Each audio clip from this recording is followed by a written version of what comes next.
TV. This is perfect. Yeah, I got Adam's doing a fantastic job so far. It's been really good. So first of all, you're actually playing this right now. Yeah, right. And I do want to emphasize how beautiful this game is. Oh, thank you. So yeah, Brian, tell me a little bit about what you guys want to show us this evening. So I think, the big thing is, again, I think the part of the Spider-Man fantasy is to swing around New York City and, to have, not only just a great story, but have a bunch of different activities in that world. And we wanted to, give people who attend E3 an opportunity to experience that. So, obviously it's a big narrative-driven experience, but at the same time, part of that superhero fantasy, especially that Spider-Man experience, is living within New York City and seeing that. So, Adam is he's one of our combat pro players because he's a combat designer, and again, he's just showing off some really awesome stuff that as you get better with the game, obviously, we wanted to pick up a play field at the same time,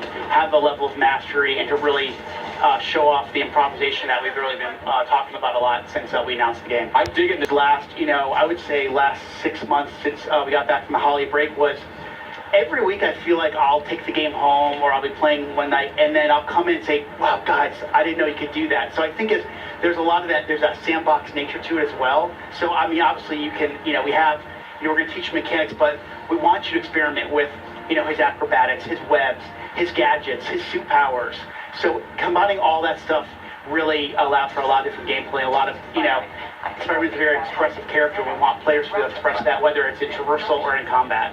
It's gorgeous. These animations, these animations are just blowing my mind. Your studio has kind of been renowned for character animation and for, just fluid motion. Did you guys take a lot of lessons from your previous games and really hone in on those when you were developing? I think animation's definitely been one of the hallmarks of our company. From Spyro to Ratchet to Sunset Overdrive. Yep. And I remember when the Sunset Overdrive reviews came out, one person actually wrote, it would be great to see Insomniac make a Spider-Man game. And I was like, see, and I think you waved your phone around the whole studio. Exactly. We took that kind of mentality and we just injected our personality, but also, what do people want, desire from a Spider-Man experience. So, it was really great. As I remember, probably around the end of the year, in the last year, someone wrote an article about the top things they want to see in Spider-Man, and they said they want to feel like an Insomniac game. So I think that's the thing we've been really layering on this last year is to have that, it feels like an Insomniac game as much as it does a Spider-Man game. And I love this traversal, just the fluidity of just moving over great distances very quickly. It looks like a lot of fun just moving around, and that's when you know you've got a great game. Okay, so so how I kind of said experimenting, but sometimes, game development, we're in meetings a lot, and then sometimes you just need to take a break. And what I used to find myself doing was just swinging around New York City. It was almost therapeutic. It's just kind of when I play other games, I just walking or running or even taking a car. It feels so more natural now just to swing around like Spider-Man. So it's definitely one of those things that has that, again, just like combat, that pick and play feel, but we want players to have a level of mastery as they play. And get what was that? Hold on a second. That's very interesting what you're saying there. So like I said, Adam showed off, I think he showed off the tripwire, which is basically a gadget that you can either attach to a piece of geometry and the enemies walk by, they'll get grabbed and sucked back, but you can also attach it to an enemy, and if an enemy walks by, they kind of slam into each other. The focus is kind of a way to, it's a risk reward, like I said, you can either heal yourself, or you can kind of, if you fill up the bar a certain way, you can actually pull off a finishing move. So, as you play the game, you can kind of say, well, do I want to maybe heal myself real quick, or do I want to wait for that really extravagant move to kind of take the guy out instantly? Got it. Brian, a question for you is, obviously Spidey has with his experience being under the mask for so many years now. Yep, 8 years. Story, 8 years. Thank you. You got to be precise. I got it.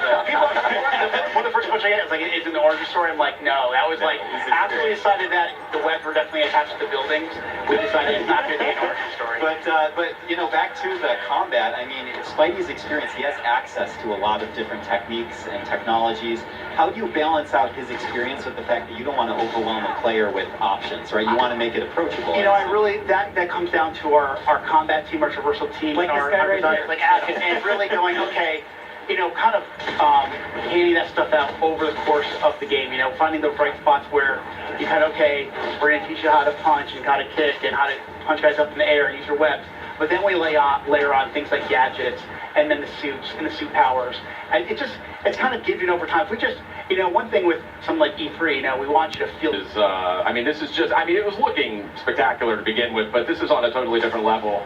And I can just see that so much. I can see that polish. That's the thing, and that's what comes out in that final few months of development. Yeah, I mean, if you guys watched the press conference, right? Sure. You saw all those games, those first-party games, and they all have a level of polish. And to be in a press conference with the likes of Naughty Dog and Sucker Punch, Kojima Productions,